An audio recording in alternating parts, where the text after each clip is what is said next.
চলো গাইস, আপনারা যারা মানিগো নিয়ে ভিডিও চাচ্ছিলেন আমার কাছ থেকে, আজকে আপনাদেরকে দেখাবো দুই পদ্ধতিতে ডিপোজিট করা, একটা ওয়ালেট থেকে, একটা আমার কাছ থেকে। ফার্স্ট টাইম আমি ওয়ালেট থেকে যে ডিপোজিটটা ওইটা করা দেখা। এখানে ফার্স্ট টাইম ডিপোজিট অপশনে যাবেন, এখান থেকে হচ্ছে আপনার আইডি নাম্বারটা সিলেক্ট করবেন, যে অ্যাকাউন্ট নাম্বার ওইটা। তারপর এখানে আপনার হচ্ছে কত অ্যামাউন্ট আপনি ডিপোজিট করতে চাচ্ছেন সিলেক্ট করবেন। আচ্ছা, 4,000 টাকা দেখায়। এখানে অনেক অপশন পাবেন, বিকাশ, নগদ। এখান থেকে আপনার যেটা সহজ হয় বিকাশে সিলেক্ট করলেন। এখানে বিকাশ অ্যাকাউন্ট নাম্বার চাইবে। এখানে আপনার যেই হচ্ছে এই নাম্বারটিতে আপনাকে ক্যাশ আউট করতে হবে। এই নাম্বারে ক্যাশ আউট করে আপনি যে নাম্বার থেকে টাকাটা ক্যাশ আউট করছেন সেই নাম্বারটা এখানে দিবেন। এই অ্যাকাউন্ট ইন্টারিও ফোন নাম্বার এখানে দেওয়ার পর এখানে টিক মার্ক দিবেন। এখানে নাম্বার দিয়ে টিক মার্ক দিয়ে কনফার্ম দিবেন। তো আমি এটা এখন করতেছি না, জাস্ট আপনাদেরকে বুঝালাম।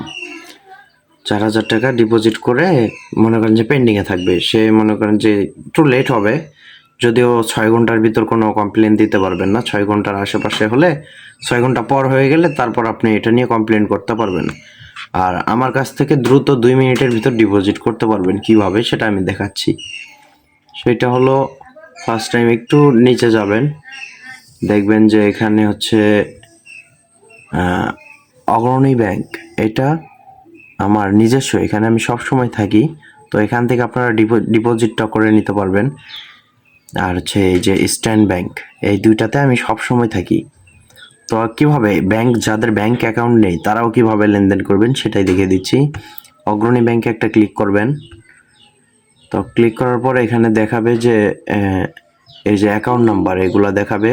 এখানে কোনো কিছু করার দরকার নেই, এখানে জাস্ট শুধু একটা টিক মার্ক দিয়ে এখানে অর্ডার কনফার্ম করে এই অর্ডারের একটা স্ক্রিনশট এবং হিস্টোরি থেকে একটা স্ক্রিনশট, এটা পার্সোনাল অ্যাকাউন্ট থেকে আমি দেখাচ্ছি। এই যে হিস্টোরি, এইখান থেকে একটা স্ক্রিনশট, এই যে এরকম ধরেন এটা আমার একটা করা আছে। তো আপনার ফোন যে আছে, ফোনে থেকে এখানে ক্লিক করলে আপনার অর্ডারটা দেখাবে। তো এটার একটা স্ক্রিনশট নিয়ে রাখবেন, সেই স্ক্রিনশটটা আমাকে দিবেন এবং হচ্ছে যে আমি অ্যাকসেপ্ট করলে আপনাদের অ্যাকাউন্টে ব্যালেন্স চলে যাবে। তো এইভাবে হলো ডিপোজিট করা। আমি পার্সোনাল অ্যাকাউন্ট থেকে দেখিয়ে দিলাম, আপনারা যখন অর্ডার করবেন আমার এজেন্ট অ্যাকাউন্টে অর্ডারটা আসবে। বুঝতে পারছেন বিষয়টা, কিভাবে কি করতে হবে? যাদের লাগবে দ্রুত মেসেজ করেন। যারা এজেন্ট নিছেন, প্লেয়ার আইডিতে ডিপোজিট দরকার, যারা এজেন্টই নিয়ে প্লেয়ার অ্যাকাউন্টে ডিপোজিট নিতে চাচ্ছেন তারাও আমাদের কাছ থেকে ডিপোজিট নিতে পারবেন। এখন ডিপোজিটটা কিভাবে নিতে হবে? ডিল করতে হবে প্লেয়ার অ্যাকাউন্টে, তাহলে বোনাস পাবেন, একটা 4% একটা বোনাস পাবেন। ওই বোনাসটি দিয়ে আপনারা হচ্ছে ডিপোজিট করতে পারবেন প্লেয়ার অ্যাকাউন্টে। ওখানে নিলে ডাইরেক্ট যেই অ্যাকাউন্টে ডিপোজিট করে এজেন্টটা নিছেন ওই প্লেয়ার অ্যাকাউন্টে নিলে 4% বোনাস পাবেন। আমাদের এইভাবে ওয়ালেটের মাধ্যমে যদি রিকোয়েস্ট পাঠিয়ে নেন সেক্ষেত্রে কোনো বোনাস পাবেন না, যা দিবেন তাই পাবেন।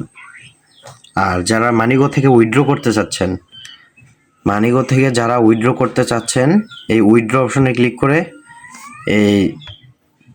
এই যে আপনার অ্যাকাউন্ট নাম্বারটি দিবেন, দেওয়ার পরে এখানে কত টাকা আপনি উইথড্র করতে চাচ্ছেন, ধরেন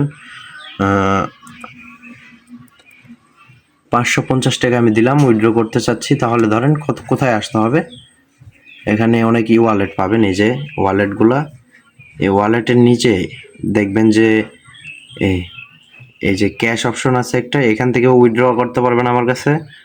তারপরে হচ্ছে যে এখানে অগ্রণী ব্যাংক, ইস্টার্ন ব্যাংক যেগুলো আছে ওই ব্যাংকগুলোতেও আমার কাছ থেকে উইথড্র করতে পারবেন। বুঝতে পারছেন? এই যে ব্যাংকগুলো যেগুলো আছে এগুলো থেকে।